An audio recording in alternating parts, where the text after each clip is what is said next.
What's up, everybody? I am your host, a loser college kid who spends all day cleaning shit in his underwear. And that is my co host, a psychotic frat bro who is trying to make my life a living hell. And welcome to the Grindhouse Syndicate, where today we bring you another great episode of Tales from the Script, where we cover one episode at a time of one of the most iconic horror shows in history, Tales from the Crypt. Today, we are talking about my personal favorite episode of the series, House of Horror, Season 5, Episode 7. I don't exactly know why, but this episode burned into my memory when I was a kid. I loved the twist ending, and I haven't seen it in years. And I didn't realize that Jason London and Wil Wheaton were in this movie or in the show. So used to saying movie. But yeah, that was a big surprise for me. But matter of fact, there's a lot of cast members that were a surprise to me. But yeah, love this episode, and going back and rewatching it was a blast. Yeah, this one definitely unlocks that nostalgia. Um, Agree. I try to remember the first memory of Tales from the Crypt that I ever had, and That's I hard. can't remember if it was this episode. I think it was the episode, and I don't remember the name of it. But it's the old people who go out and the campers, and they're looking for this, like this make you young again. Oh, yeah. Yeah, so it's either that or this episode. I think this episode may have been the very first one that I watched, like, from beginning to end. Because I do remember, because this is back, when you had to be in front of the TV at a certain time. There was no, streaming or on demand. And I do remember catching, like, the beginning or the end of an episode and not getting all the way through it when I was, like, really young. But I think this might have been the one that I actually caught the whole entire episode, and I loved the episode and specifically the ending so much that that was, like, what hooked me into Tales from the Crypt. Yeah, there was another thing that I didn't really realize, and it's like it unlocked in my brain when I was watching it, is I'm pretty sure whenever I was a little kid that when I seen this episode that I thought that this was the Crypt Keeper's house. Oh, yeah, the house that the college kids go to. Yeah. Yeah, I could see that being a thing when you're a kid because your brain doesn't necessarily store details like that very well. Yeah, we're talking like 4 or 5 years Yeah, old when yeah. I seen this for the first time, so I didn't even, like, know the times to go down and watch it. I just happened to see you watching it and sit down and watch it with you. I could definitely see that. I could have possibly thought the same thing. Yeah, it's untelling. But a really interesting thing actually happened with this episode as well this week. So I originally came up with the idea of, like, we would each pick an episode and we would kind of record them back to back. And the next day you walk in and you told me you wanted to do House of Horror, which at that point I had already written the whole episode. And I was like, what made you choose that episode? Like, out of all of the episodes, we both land on the same exact one. I don't think I've talked about this being my favorite episode since we did the very first Tales from the Script episode. The man who was I think it sounds like I say the man who was deaf, Yeah, but it's the man who was death. But yeah, what couldn't hear shit. what made you that'd be a funny episode, but what made you pick House of Horror? It was just one of those ones that I knew that it was very, very nostalgic and that it was one of the first ones. There's 2 core memories, and I don't know which one came first, but it's one of those 2 episodes I talked about, and whenever I seen the still of it, it was a still of the house, and I was like, "Oh, man, I gotta pick this. Like, this gotta be my pick." And I came in here and told you, and you're like, "I already picked it." Yeah, I've already picked it and wrote it. Yeah, one thing I think might unlock the key of why this episode was so loved was I really dug as deep as I could to find everything on this episode. And one thing I was really surprised about was when the episode came out. It actually came out just days before Halloween 1993. And we may have caught it during Halloween, Oh, around that time. I And didn't. and this is like, oh, yeah, that's true. Yeah, That's true. I was, Yeah, you weren't born yet. I was there, I was alive, but I wasn't out watching, Tales from the Crypt yet. Well, maybe they played it on a I was, following Halloween. watching, the inside of a stomach lining. Well, what's interesting though is even though this episode doesn't take place on Halloween, it is very much a Halloween kind of vibe episode. At least Yeah. I think so.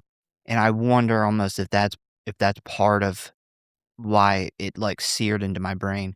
Yeah, I watched, because I've went through and watched all these years and years ago, and I got the full DVD set, and I actually watched an episode, the one that aired before this, and I actually wanna pick that to cover it, but in watching that and watching these 2 episodes back to back, I realized that this episode doesn't have a lot of substance as far as story. Like, Yeah. it is not a great groundbreaking Tales from the Crypt. There's so many amazing, awesome stories in Tales from the Crypt as a series, and this one doesn't have anything out there. It's just the feel and the vibe, Yeah. and it is very much a October, Halloween, your typical haunted house, like, just the set design was That design's great. incredible. Yeah.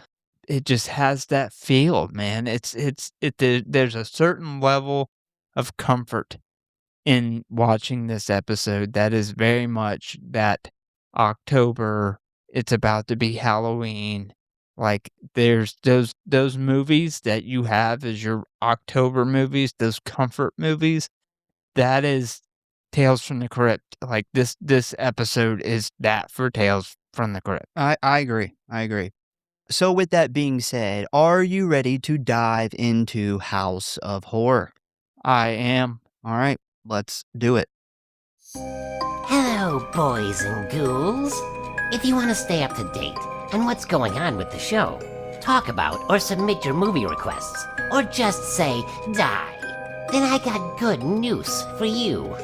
You can always find us at one of our social media accounts or our official website at grindhousehorrorpod.com, Facecrook at the Grindhouse Syndicate Horror Podcast, Instascam at grindhousesyndicate.horror.pod, and many gore, which you can always find links for in the show notes, as always.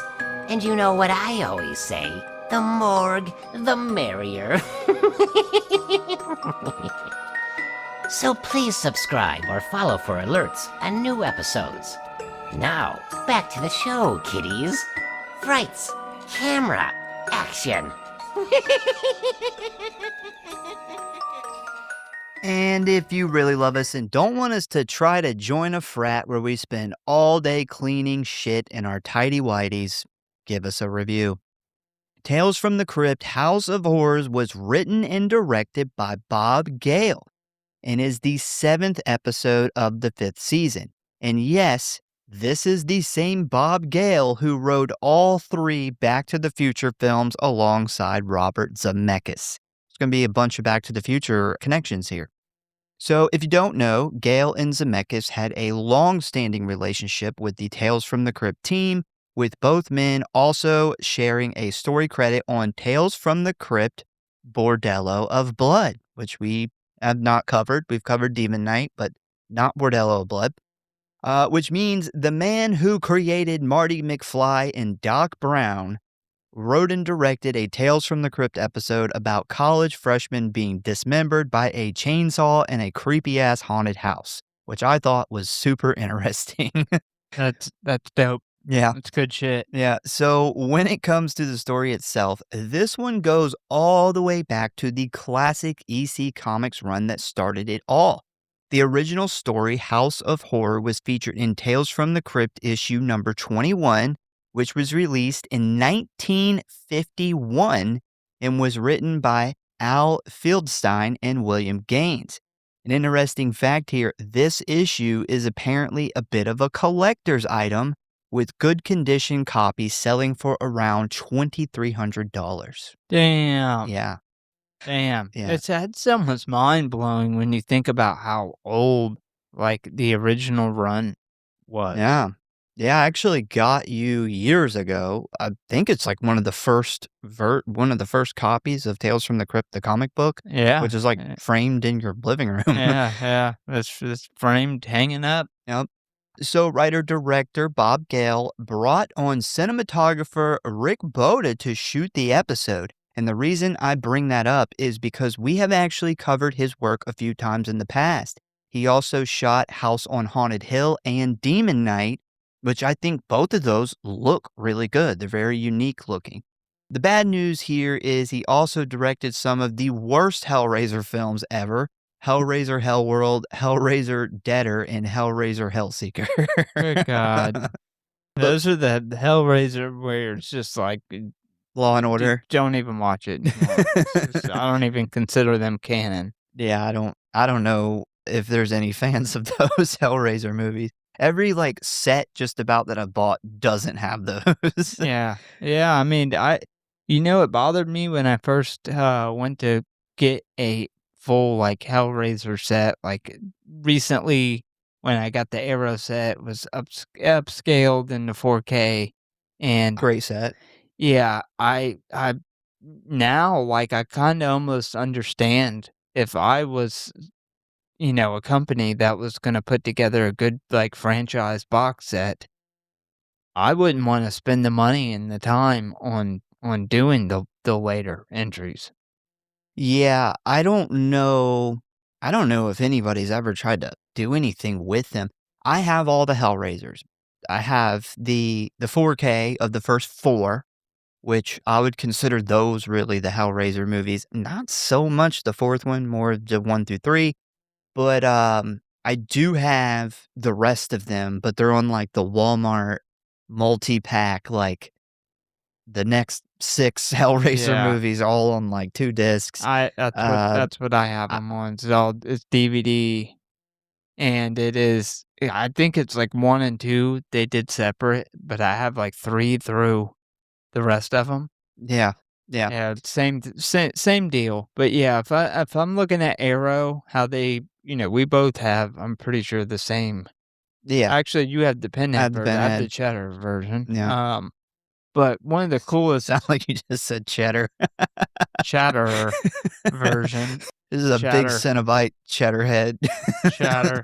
Yeah, which I think is an amazing, awesome set, and, I don't blame Arrow for not including them, like, the everything past Yeah, 4, they right, suck. I don't even know if they would have the rights. I think the rights are different at that point because I'm trying to remember, somebody bought them, and that's how all this happened.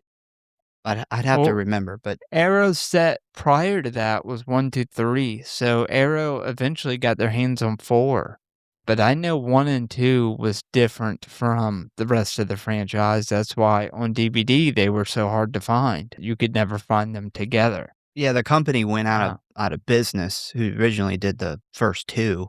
Yeah, it was the same company who bought Halloween, and all the kinda bad Halloween movies came out at that point.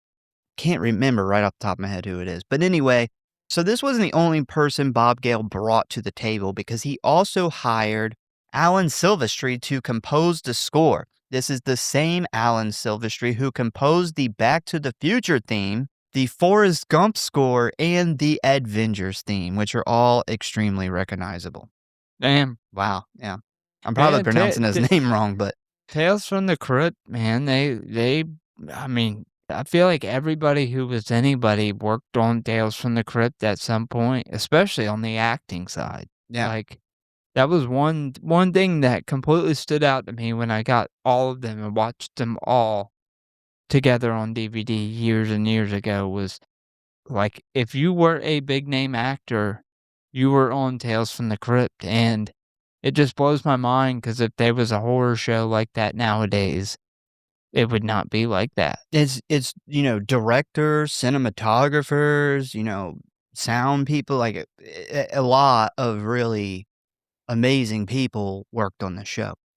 So the episode was filmed at Lions Canyon Ranch located in Santa Clarita, California, with the interiors being shot at a Venice Beach area studio. The super cool, creepy house we see in the episode was actually built for a major motion picture that had already been filmed, which was 1991's Nothing But Trouble, which stars Dan Aykroyd, who also stars in one of the most popular Tales from the Crypt episodes, Yellow, which is from season 3. A lot of people might know that as I think it's like the World War II episode. Yeah. And another fun fact, you can actually see the house on the Nothing But Trouble movie poster. Looks exactly the same. They did nothing to the house. Wow. Yeah. And speaking of the house, just in case you were wondering, it was your typical fake movie set house. It had little to no interior and only 3 sides, just like the famous Bates Motel house. And if you just so happen to be planning to take a trip to see it, it was unfortunately torn down many, many years ago. There's actually like nothing out there at this point. That's not surprising. Yeah. It literally, when you build a house with only 3 walls, it doesn't last very long. No, it was built for the movie, and it was just still standing at this point. And I think this was like a year later when they filmed it, and they kind of took that opportunity to use this super cool set before it was destroyed, before it was demolished. Now, when it comes to the cast, it's a bit of a who's who of early 90s teen stars. We have Keith Coogan, Wil Wheaton, Jason London, Kevin Dillon, Brian Krause, and Meredith Salenger. And just to put this in perspective, Wil Wheaton had just hit big with Star Trek The Next Generation. Jason London was coming off of doing Dazed and Confused at this time. Kevin Dillon was already well known as Matt Dillon's younger brother and would eventually go on to star in tons of big movies and TV shows. Brian Krause played the lead in Stephen King's Sleepwalkers just a year before this. And speaking of Stephen King, Courtney Gaines played the creepy redheaded girl in King's Children of the Corn adaptation. So that is a lot of recognizable 90s talent for a single TV episode. I know that you are not great with storing names. So Kevin Dillon, his older brother, Matt Dillon. Do you know who that is? Nope. Okay. Wayward Pines. Yep. Boom. His Yeah. younger brother. That whole thing you just went off on how these people are famous completely helped me because none of those names meant shit to me. Well, I yeah. don't keep. There's very few celebrities that I keep storage in my brain for, and Yeah. that's normally the ones that we'll see at conventions. Yeah. So the episode is the 59th overall in the series and was released on October 27th, 1993, which, like we said earlier, this is a perfect episode for Halloween season. Man, I really miss when shows would lean into Halloween. Like so many sitcoms and shows would have their Halloween episodes. One of the most iconic ones that I remember is the Boy Meets World one where they essentially rip off a Scream. Yeah. I just miss when shows did that. Yeah, for a long time, I felt like it was just a nostalgic thing, like Halloween didn't feel like the same to the rest of the world outside of myself. Like Halloween was always and always has been exciting for me, but I always felt like when I was a kid, like Halloween was just so much bigger of a deal. And then I think it was like 2 years ago, I watched a video on it. And I found out that this is an actual thing. Yeah. Like the world did do Halloween much better in the 90s and early 2000s when we were kids. Like and they went through the exact things that caused Halloween to kind of fall off. But yeah, it really put it in perspective. Like I remember even McDonald's and Burger King, like all their toys that they would have for their Happy Meals were Halloween based and like everything was just Halloween. Yeah. during October, and it's sad that we don't get that anymore. Yeah, Goddamn trunk or treats. one of the things that I actually did this past Halloween was I watched a bunch of those videos of, like, Halloween commercials from, different years in the '90s, and it was like, man, dude, everybody leaned into Halloween back then. Yeah, I don't know what it is. They talked about that being a handful of things, but I do remember trunk or treats were a big one when it comes to trick or Yeah. treating itself, Mhm. and we need to start like a boycotting trunk or treats. Agreed. But yeah, it was released just in time for Halloween 1993 on HBO and tells the story of three pledges who are routinely abused by a sadistic Les Wheaton. The hazing involves a dare to spend the night in a haunted house where an urban legend murder supposedly took place, while also competing for the affection of Mona and her sorority sisters. Another interesting thing I learned while researching this was a lot of people pair this really well with another episode that we have covered, which is Television Terror, the Yeah. one where the sleazy TV host goes into the haunted house. And I agree, they have a very similar vibe. Yeah. I think they go together very well. Very, very much that comfort Halloween time. Yep. Like it very much Tales from the Crypt, October 90s, Halloween, like it just feels good to watch. So ratings, we have just IMDb. It rated at a 7.2 out of 10. If you would like to watch this show, you can finally stream it on Shudder. I think this is our first episode since it's been streaming on Shudder. If you don't have that, you can also find the much less quality version streaming for free on YouTube. All right, you ready to dive into the plot of House of Horror? I am. All right. So, as always, we meet up with our good friend, the Crypt Keeper, who is hanging out in his basement as usual, pretending to be a judge of what he calls Fright Court. And as we approach the bench, he informs us that we stand accused of watching too much Tales from the Crypt. And if we are convicted, we will receive a stiff sentence. And maybe we will have to do a little horrid time. He then opens his book and starts to tell us a story about a couple of college boys who are about to undergo a little trial and terror of their own in a writ of habeas corpses, as he then announces this episode's title, House of Horror, where we then see the screen fade, revealing Gamma Delta Omega's wall of shame, which is where our story really begins. So we quickly meet our main character, college freshman Arling, who is currently kneeling on the floor with a toothbrush and a bucket, wearing only a pair of whitey tighties. And why he is scrubbing another man's shoes with a toothbrush, you might be wondering. Well, it is because him and two other freshmen named Waters and Henderson are pledging to Gamma Delta Omega, a once prestigious fraternity now teetering on the edge of irrelevance. And just when their day couldn't get any worse, in walks the sadistic and power-hungry pledge master Les Wheaton, who thrives on inflicting mental and physical humiliation, taking visible pleasure in watching the pledges suffer.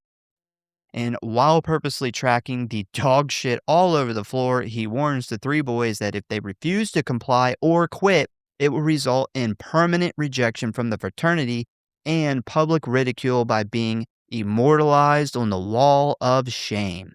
And to drive his point home even further, Les proudly points out the photo of a man named D.D. DeWitt, a former pledge who allegedly suffered a mental breakdown after quitting his initiation, which of course was caused by the non-stop ridicule from Wheaton. I don't think I'll ever understand the whole, getting treated like shit for, X amount of time to join a frat. I just don't quite get it. Yeah. I would never lick dog shit on the bottom of somebody's shoe. We would fight. Yeah, I Like, mean, there's hazing, and I've seen levels of it in the army, yeah, but for some reason, the college fraternity hazing is always so fucking gay. yeah, it's very gay. Like, it is always so homosexual, and I don't understand why. Like, Why is it always like, I tried to think of a soft way to say this, but it's just gay. Like, it is. Like, and if that's your thing, that's your thing, but it seems like these college bros that are out, like, date raping chicks and spiking their drinks wouldn't be so quick to make another man in underwear crawl around and do things for them. Like, And lick their that shoes. just seems so, like, Homoerotic. Nightmare on Elm Street 2. Yeah. Like, it just doesn't seem there's something just underlyingly gay about that. Yeah, every now and then I'll get sucked into those body cam police videos, and there was recently one that came out where the cops, like, walked into a basement full of hazing, and the, like, 3 frat bros you gotta watch the whole video because it's like, they don't wanna tell the cops what's going on, and all these dudes there's, like, 50 fucking dudes in this basement, like, all almost naked, and some of them are smeared with something, and the frat bro is trying to keep the cops from, like, going in there, and it's super creepy because the lights are off, and the cop is shining his flashlight, and there's just all these college dudes standing there perfectly still. It's fucking weird, dude, you gotta Uh, look into it. what were they smeared with? Was it Never baby oil? nev Did P. Diddy pop no, out the corner? it looked like food or shit or something. And they Uh, like oh, yeah, dude, and the cops couldn't get the pledges to tell them what was going on. It's fucking weird, dude. You gotta yeah. see it. Yeah, that's super creepy. Yeah, so one thing we learn right off the bat here is Les Wilton is a huge piece of shit and totally takes pride in the fact that he torments these pledges and he drove DeWitt so crazy that he had a nervous breakdown and left the school. This guy needs a serious psychological evaluation, which I'm sure he never got, and he probably ended up as like the CEO of a fucking health insurance company or some shit. This is the Yeah. kind of guy that jacks up cancer meds 400%. Yep. This is him. Yeah, after spending 10 years in college just so he can humiliate other freshmen Yeah, every and year. just moves on to then humiliate like all the people who work underneath him or his assistant or whatever. And he Yeah. uses, like, the people he knew to get a job and power, Yeah. and he knows absolutely nothing about working an actual day in his life. Yep. So, after fucking with Arling a bit, Wilton reminds them all that tonight is their test of courage when suddenly the doorbell rings. And when Arling answers it, he immediately spots an attractive young college girl named Mona who quickly flirts with him. We then learn that Mona is the sharp and enigmatic president of Delta Omega Alpha, a newly formed sorority that's looking for a fraternity to affiliate with. She is then introduced to Gamma Delta Omega president Tex Crandall, where she proposes a collaboration between their two organizations for various social events. And this is where we find out that Gamma Delta Omega's reputation is kinda in the dumps because they are currently on probation, which led to nobody wanting to affiliate with them. Mona then invites a few of the guys over for dinner so they can all get to know each other before they can make this deal final. And right before Tex can accept the offer, Les interrupts, suspecting that it could be some kind of a trick. Now convinced Mona's offer is a trap or possibly a prank, he challenges Mona to instead attend that evening's final initiation ritual, which will be held off campus at an abandoned house in the middle of nowhere. At first, he completely turns it down. He's like, "There's no way that I can pass up doing gay stuff with my bros In a haunted house. to hang out with these super hot chicks." Yeah. Like, what the fuck? Well, I'd be like, "Okay, we're gonna move this till tomorrow night? Like, we can't just do this another night?" yeah, I almost wonder if like he's just like, I am 30 years old. I know I've been in college way longer than you guys. I know a prank when I see it. Yeah, it's too good to be true. Yeah. So Amona initially declines, but after Arling catches her eye on the way out the door, she accepts the invitation. We then cut to later that night where we see the pledges have been blindfolded and loaded into a van, and as they drive to the house, Tex and another fraternity brother then inform the pledges that they don't really agree with Wilton's harsh tactics, but they support him because he once single-handedly saved the fraternity from being shut down after they got caught in a big-time cheating scandal 6 years ago.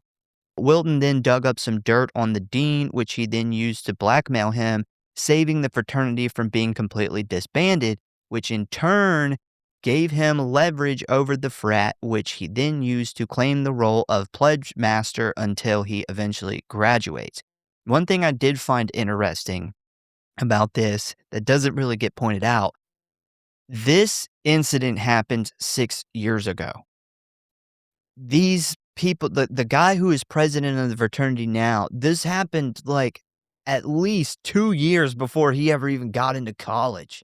Yeah. And this guy still is using leverage over this. Like, this guy was in like fucking 11th grade or something when this actually happened. And now he's having to deal with it in college. And then they're also still on probation. Good God. Yeah. Well, I mean, they say 6 years. Like, Yeah. the guy's like, 6 years? They're like, yeah, a guy like Wilton never graduates. It's Like, wild. he This is just, still. he's got like this ultimate spotted power. He's literally never going to graduate. Well, it's kind of similar to the plot of Van Wilder, that fucking movie with Ryan Reynolds that came out in like 2006 or something. But yeah, because I was like, if I remember right, that's the plot of that movie is like Van Wilder has been in fucking college for 10 years or something, and he like knows every little shortcut and ways to do everything. But that's kind of what's going on here. I don't know why the fuck this is still going on 6 years later, though. Like, everybody who was caught in the cheating scandal has left college long ago. Yeah. Other than Wilton. Other than Wilton. So after a few minutes, Wilton eventually stops the van and forces the pledges to walk blindfolded up the road, where he then leads them to the infamous Coffer House, a decrepit, long-abandoned mansion draped in urban legend. And according to Waters, the legend is that the house was once the home of a hooded hermit known as the Coffer, whose hacking cough could be heard from miles and miles away. Then, one unfortunate day, the Alpha Sigma house burned down, which prompted a corrupt mayor who just so happened to also be an Alpha Sigma alum, swindled the Coffer out of his home in order to give it to his old fraternity. Now homeless, in despair, and full of rage, the Coffer cursed the house and took his own life.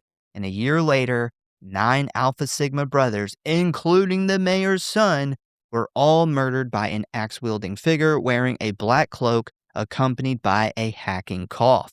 Since then, the house has been condemned and left to rot, while urban legends claim the ghost of the Coffer still roams its halls, making sure nobody is in his house. I fucking love a good urban legend, and this creepy-ass looking house, man. Yeah, it's a good urban legend. I love the I urban would legend, man. Also be like, well, it's not really the ghost of him if he really murdered 10 people. Like, Well, no, couldn't this possibly be somebody else? Well, who he kills murdered them? himself a year before. It could be And then somebody else. 10 people are murdered. Like, okay, we know that this guy actually killed himself, and then 10 people came up dead. Like, could it possibly be somebody else who murdered be. them? You The know what? police are like, nope, It's it's the definitely ghost. the ghost. Yep. We're not. Look, this case closed. The coroner's like, definitely murdered by ghost. Yeah, tall tale sign right here. You see the lungs? You see that little bit of accumulation of blood and the dilation in the veins here? That is a tall tale sign that they were killed by ghosts. This reminded me of the movie Urban Legend, where there's that one dorm that's run down, and there's this whole like somebody went crazy and went and murdered, like the Yeah. old dean or something, murdered Uh-huh, everybody. And Robert England was he was a student at the time when this Yeah. happened. What this reminded me of. Yeah, yeah. So good. So once they finally arrive, Wilton issues his instructions. Each pledge is to enter the house alone, head upstairs to the second-story window and flash their flashlight 3 times. After that, they will then proceed to the attic, where they will use their flashlight to send the final signal. Once all 3 signals have been spotted, Wilton will call them back down, and the ritual will be finished, proving their bravery to their fraternity. And after he reminds them about the coffer and his dislike of visitors, he announces Henderson is up first. And right as he goes to enter the house, Mona seductively wishes them all luck. I don't want to spoil the ending, but did you catch her saying all her sisters are counting on them to make it to the top? Yeah, yep, I did catch that. Now, I also just want to say that I would blindly run through the catacombs for Mona. Oh, yeah. You Yeah, I would not if I was in college and I was this guy and Mona was really wanting me to go in this house, like, no, I wouldn't think twice. She's flirting with everybody, so she may have a chance. Yeah. So, a couple of things kind of important to know here is one, only Mona and 3 of her friends from the sorority are here, with her telling Wilton that she doesn't know if the others are going to make it. And 2, unknown to the pledges, Wilton and his tech-savvy frat brother Sparks have rigged the house with a soundboard and various props to create terrifying effects, specifically the coughing from the legend in order to scare the pledges into giving up. This is kind of like a one of those haunted houses you pay and you just kind of go through. Very similar. So pretty quickly, we see Henderson reach the second floor where he immediately gets jump scared by a mannequin in a black robe falling from the ceiling. But a few moments later, he gets it together, makes it to the window, and flashes his light. And right as he does this, Sparks hits a button that sends the sound of a chainsaw echoing through the area, which leads to Wilton scolding him, telling him the coffer is supposed to be an axe murderer, not using the chainsaw effect. Yeah, It's like, why would he have a fucking chainsaw? He kills people with an axe. I gotta agree here. I would be like, why is that even on the board? Like, why did you even bring a chainsaw effect to the party? Like, And if he's in this frat, he obviously did this when he was joining, so yeah. he knows the fucking legend.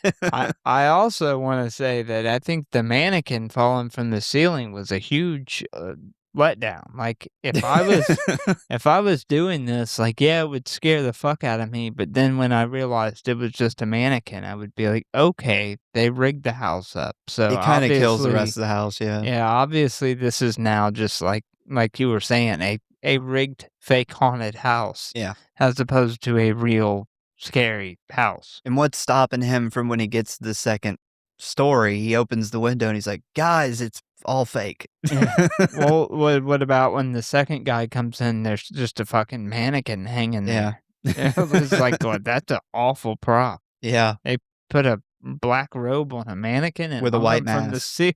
Just a white mask. It's awful. Yeah. So a few moments later, they don't have a lot of budget. They're on probation. I hope There's 4 guys in this fucking frat. I hope that there's like a 5th guy who we don't see who's like on the first floor that at least resets the fucking mannequin. There's not. We see later that there's not. I hope there was supposed to be.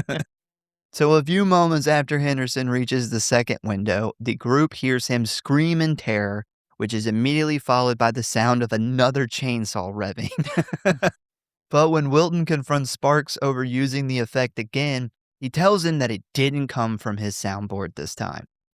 This freaks Arling and Waters out, where they eagerly stare at the attic window, waiting for Henderson's signal that he made it up safely. But after a few moments, Wilton announces that Henderson just didn't have what it takes, prompting him to send Waters in next. But right as he is about to walk in the door, Arling spots a dark figure walking on the second floor holding an axe, where he quickly shouts out a warning to his friend. That was the guy who's supposed to reset the... Waters then enters the building. You would think like the pledge master would be like, but okay, this guy didn't really get that scared, but he didn't make it up there. Like, You would hold on, think. let's send somebody in to check. Well, you 'cause- would think he would not make that call until the guy came out Yeah, or got to the top. that's It's what like, I'm saying. where is Like he? like, there's no way that the mannequin got him that good, like, He's I hiding in hope a it didn't, corner. like, hit him in the head or something. It didn't, like, rig a trap door. This guy didn't fall through this rotted floor and, like, die or something. His house only has 3 sides. Maybe he walked out the backside. Yeah, oops. So Waters then enters the building, and right as he ascends the stairs, he discovers Wilton smeared fake blood on the railing, which turns out to just be strawberry jam. And this discovery kind of calms Waters down because he realizes that this is all just a trick set up by Wilton. Like the fake mannequin that he just walked past. He just walked right past him. This is really important because right after this, he comes across a realistic severed arm, which he then throws out of the window onto the hood of the car, yelling at Wilton for trying to play such a sick joke on them. So he finds this arm that looks real as fuck, but after finding the jelly, he thinks that it's just another trick and there's no real threat in the house. So once this dismembered bloody arm lands on the car, it quickly freaks out Tex and the other guys, with Tex assuming that it's just a prop Wilton got from the medical lab. And I'm like, what? Yeah. Like, even if Wilton got it for the ritual, like, that doesn't make it okay to get a real arm from the medical lab. Yeah, and he's like, "Oh, that's genius." Like, If I was Tex, like, he really came through on that one. if I was him, like, I would go get him and be like, what the fuck is this, dude? Like, what is wrong with you? Like, you went and got human body parts to do this? Like, you're sick. Yeah. What the fuck is up with you? I know we got a low budget, but damn, you're literally hacking people out of the fucking the medical university. Like, what if the police show up right now? We have a man's dead arm here. What does it say about the medical university? So after Waters sends that very clear signal that he made it to the second floor, he then heads towards the attic.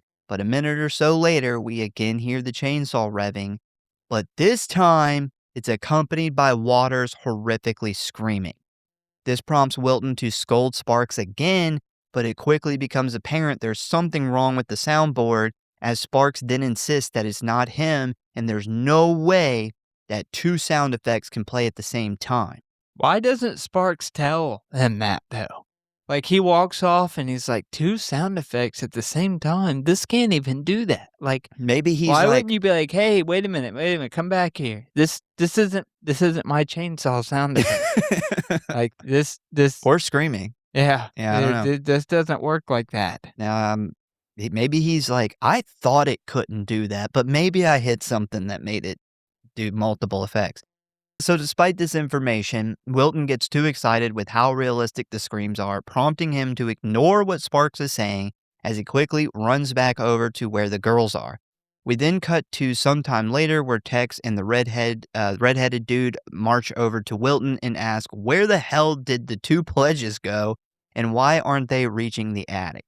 But Wilton shoots down their concerns, telling them that Henderson and Waters are just trying to fuck with them in order to make him look bad. This quickly gets Wilton all riled up, where he then accuses Arling of being in on it. But Arling doesn't hesitate to finally stand up to him, yelling that he doesn't know what happened to his friends, but he saw somebody with an axe and doesn't like what's going on. Wilton then demands that he go in next, but Arling says fuck that and goes to walk away, when suddenly Wilton bets him $100 he can't make it to the second floor.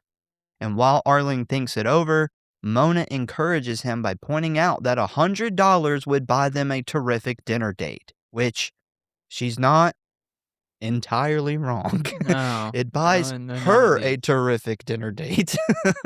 Yeah. Well, I mean, in the 90s, $100 could definitely score a really nice date. It does. Not now. Yeah. But you might score a decent Outback date without appetizer. True. But in this case, knowing what the end is, Yeah. does yeah. buy her a dinner date. That is true. I also don't get like Wilton's like that they're in on it to make me look bad. Like, how would that make you look bad? Like they're They not died, and they're it not made me look reaching bad. to yeah. All conspired together to fail, to make me look bad. It just To makes make them it look look bad. like all the gay stuff I prepped you guys on didn't strengthen you up enough to make it through this fake haunted house I put together. I Yeah. mean, we have 4 chainsaw effects, for God's sakes. But after thinking about this for 1.5 seconds, Arling fixes his jacket, puts on a brave face, and confidently agrees to the bet. And just to make the stakes even higher, Wilton asks Mona right in front of Arling if he wins the bet, does the dinner date also apply to him? With Mona saying, yeah, if he wins. But she doesn't think that's going to happen because she has full confidence Arling will rise to the occasion. That fucking shot from between her legs of Arling now running up the steps into the house while the sexy saxophone plays is so early 90s, man. Like, That's Tales from the Crypt. good God. I don't know what it was with saxophones back then, but if the scene included mystery, murder, or sex, there was a saxophone in it in the This is 90s. this like melted into the 2000s, but it was just soap opera. Like Yeah. this is like the soap opera sound effects of like the 2000s. Yeah. Soap operas were popular. Yeah. There would always be a fucking saxophone. Something about sex saxophones, thing. man. Like sex, fucking mystery, murder. There's a saxophone around the corner. So yeah, Arling makes it inside the house where he very cautiously makes his way towards the staircase as he starts hearing the unsettling coughing sounds blaring through the speakers Spark set up. And right as he reaches the second floor, we spot a dark figure holding an axe coming up behind him. I like how they had to throw the flashlight suddenly shorting out here, and he had to do the old horror movie flashlight slap on his hand, which always fixes it. It's a classic haunted house, like scary woods trope. Well, I love it. The old D battery flashlights did require a good smack or two. Full smack. You could keep them going for at least another hour with some good smacks. Get that good palm smack in there and work fine for 10 minutes. So now that the flashlight is in working order, Arling starts looking for Waters and Henderson as he slowly walks towards the window. And while this is going on, we see that he's pretty freaked out from every creak and crack that he hears from the old house settling. It appears that all of his false confidence he got from imagining Mona's vajayjay hugging his penis has worn off at this point. And we see a very different Arling here than the one we saw running up the steps through Mona's legs just a moment ago. So he needs the sax. That's what he's missing. So anyway, Arling's creeping through the house when suddenly he turns just in time to see a cloaked figure with a deformed face holding an axe coming at him, which causes him to stumble backwards, breaking the railing, where he then tumbles down the stairs towards the first floor entrance. After everyone outside hears him screaming, they immediately rush in to see what the hell is going on, where Wilton then proudly declares the prank a success and reveals the cloaked figure that scared Arling is just a dummy, the same one we saw in the beginning when Henderson went in. His dumbass thinks that these guys got that scared off of this stupid fucking mannequin. With nobody resetting it. Like the first guy who actually got it, like it fell on, was over that in like 2 seconds. Yeah. And he thinks this thing just they collapsed. They walked through the door and seen this mannequin with It's the laying on the mask and floor. it just died. Laying on the floor at this Just point. had a heart attack and died. Oh my God, that's the scariest white masked mannequin I've ever seen. Yeah. I will say that the cloaked figure, the fucking mask that the guy's wearing, that shit was scary as fuck looking. It looks like Bloody Face from season 2 of American Horror Story, kind of. Yeah, it's fucking, it is super scary looking. And then right before this, in between this and the Mona's leg saxophone, we get an awesome outside shot of the house. And it is my favorite fucking cinematography shot of the episode. It's great, yeah. This is not a cinematography heavy show, but No. we do get a really, really cool shot that reminds me of the Television Terror episode. Yeah. Where we get like the lights outside and it's really bright shining on the fucking haunted house. Like we get a really cool shot of that. Yeah, very, very cool. I was just thinking, like, what if he's like showing the mannequin and he rips off the mask and it's like a real dead body he got from the medical department With no arm. with no arm. So now, full of excitement, Wilton condemns Arling to the wall of shame, leading to the freshman to argue his case, claiming that it really was the ghost of the coffer and he must have killed Henderson and Waters upstairs. This prompts Wilton to spill the beans, informing the scared pledge that it's all made up. The whole entire story about the coffer and the house was fabricated years ago and printed in the student paper in order for fraternities to use it during their hazing rituals. He then taunts Arling for losing the bet, wraps his arm around Mona, and demands the $100 from the stunned young man. Tex finally interrupts and tells Wilton it's time to go, ordering him to call down the other two pledges. A pretty salty Arling then points out that, according to the rules, Wilton must go retrieve the two boys himself. Wilton immediately shoots this down, claiming it's a trick, with the two boys planning to jump him, but Tex quickly cuts in and starts teasing him and implies that he is just scared. Once a now irritated Wilton stomps up the stairs, he suddenly hears the coughing, prompting him to yell at Sparks to cut it out. But Sparks quickly snaps back, showing everybody that the soundboard is unplugged. After a now freaked out Wilton fails at getting anybody to come with him, he reluctantly starts climbing the stairs when suddenly the coffer jumps out again, scaring the ever-loving shit out of him, causing him to fall to the floor screaming in horror as he holds his hands up in defense. And then, out of nowhere, the coffer pauses his attack and just bursts out laughing, where he then rips off his mask to reveal he is none other than D.D. DeWitt, the former pledge who Wilton caused to have a nervous breakdown after non-stop hazing. And it turns out this was all a prank by DeWitt in order to get revenge on Wilton for what he did.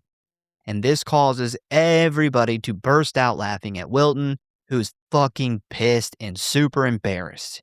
And after finally getting his revenge, DeWitt informs the group that he put a fake note on the attic door for Henderson and Waters, telling them not to signal the others when they reach the attic, and just to sit there until Wilton yelled the password, "Happy Birthday," which is why nobody's heard from them this whole time. This is like salt on a wound for Wilton, which stings even more when Mona and her sisters begin to leave, ignoring his pleas for the date. Now that all the fun is over, Tex orders him to go get the missing pledges or be expelled from the fraternity, forcing Wilton to head upstairs, but this time he has to go all the way to the attic where the two boys are still waiting. While he climbs the ladder, we then cut to Sparks complimenting DeWitt on the severed arm Waters threw out the window earlier, where a confused DeWitt admits he has no idea what he's talking about. And this is where Arling suddenly notices the pledge ring still attached to the hand, prompting him to shout out that the arm belongs to Henderson and is indeed real, which immediately causes everyone to panic. Meanwhile, upstairs, Wilton finally gets up to the attic where he finds something very unexpected, a real human skull sitting in a garbage can full of fresh, bloody bones still covered in human flesh. And before he gets a chance to really react, he spots 5 or 6 attractive college girls walking towards him. And because of the extremely bright moonlight coming through the window, he can't really get a good look at them at first, when suddenly one of the girls steps forward and says, "Welcome to the Delta Omega Alpha Pledge Night, where we just love fraternity boys." And as a silent and confused Wilton just stands there, she informs him that DOA is an all-ghouls sorority, when suddenly the lights cut on, revealing their true forms. See, they are not just ordinary college girls, but actually supernatural beings who feed on the flesh of humans. And this is where things get really interesting, because it turns out the Coffer House story was never just an urban legend. The Sisters of Delta Omega Alpha actually orchestrated the whole thing as their own pledge initiation ritual, guaranteeing them a constant supply of fresh meat they could feed on for years to come. The girls then surround a stunned Wilton, wielding weapons including a motherfucking chainsaw. And right before they attack him, Mona and her 3 friends arrive in an elevator, announcing that he will indeed get his agreed upon dinner date. But unfortunately, he will be the main course. Damn, Night of the Demons, man. That shit is like their face in this house is so Night of Demons. Like, Has a Night of the Demons vibe. it's like the makeup they used on the chicks' faces. They're just very much just scream Night of Demons. Yeah, I can see that. I could see that. So the sister then tells the pledges that if they don't eat every last bite of Wilton, they will end up on the wall of shame, which we then see get splattered with his blood as the sounds of the chainsaw motor mix with his blood-curdling screams. We then cut back to the first floor where everyone is on pins and needles from the sounds coming from the attic, when suddenly Wilton's head comes bouncing down the staircase as one of the brothers shrieks in horror, and a ghoul sister cackles manically in the shadows as we hear more chainsaw revving in the background. We then cut to the Honorable Judge Crypt Keeper as he says, "Poor Les. I know I know they say that college costs an arm and a leg, but this is ridiculous." This is true. Still, I think he'd have been happy to know that he was part of one last food fright.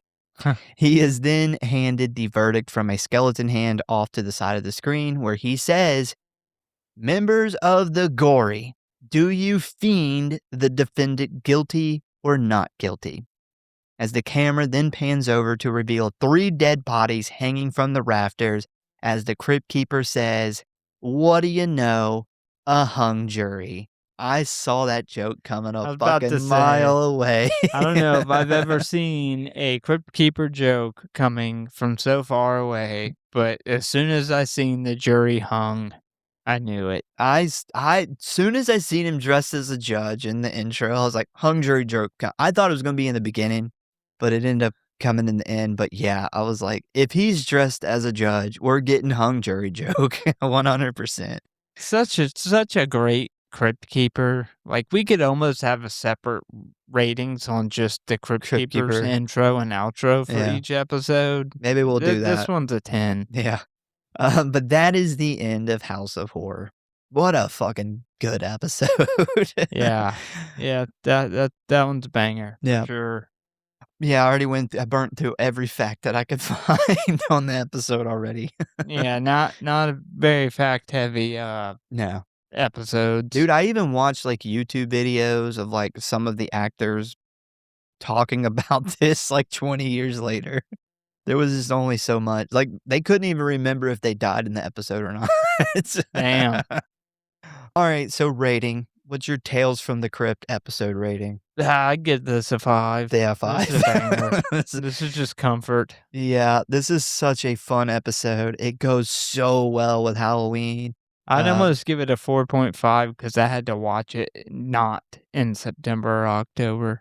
Like, I Yeah. wanted it to be Halloween so bad After watching it. After I wrote it, I was like, fuck, I wish that I would have saved this for like, October, but Nah, too late. October's a stacked month. yeah. We always got a lot of bangers coming that month. Would have been a good mid-September episode. Yeah. though. Yeah, or like right before the slew of 5 weeks of Halloween deep dive. Yeah. But yeah, 5 from both of us. Amazing episode. Really good Halloween episode. The haunted house is perfect. Perfect haunted house. The characters super exaggerated, which is perfect for Tales from the Crypt. A lot of the cast is recognizable. Crypt Keeper has a great intro outro. I don't really know what you could add. We even get like a really good decapitated head prop and a ripped off arm prop. The fucking the face, the mask they used for the face on Good. Yeah, that Yeah. shit was probably the scariest part of the episode for me. I seen that and I was like, damn, that Yeah. looked good for fucking Tales from the Crypt. Agreed. The ghouls, they looked really good. I think my favorite thing's like the twist though, to find out like this was all set up by these like ghoul college girls or whatever, I dude. seen that coming a mile away. When it was too good to be true, it was too good to be true. The way she kept like winking at everybody too, I was like, No, when I "Oh, was a kid, I didn't see that coming. Like, no, I didn't no, pick up on any no, of that. no, definitely not." When we were kids, I mean, that's what made like, half of the shit we laughed about during this episode. It's just that's what makes us so comforting is when we watched these as kids, we didn't think about somebody resetting the mannequin or No. what the next group coming in would think when they seen a shitty looking mannequin hanging or the prop guys chainsaw fuck ups. Like we didn't think about that shit. It was just we were in the moment. It was literally 90s Tales from the Crypt, gearing up for Halloween, like exciting, like just that nostalgia, that shit we lived for. Yeah, I always love doing Tales from the Crypt episodes. They're always fun, always a good time. But that is our opinion on House of Horror. Like always, we hope you had as much fun as we did. Let us know what your feelings on this episode is. That House of Horror episode, not our, fuck it. Give us both. But once again, we thank you guys for listening. Please give us a follow or like if you enjoy the show. Check out the website, check out our socials.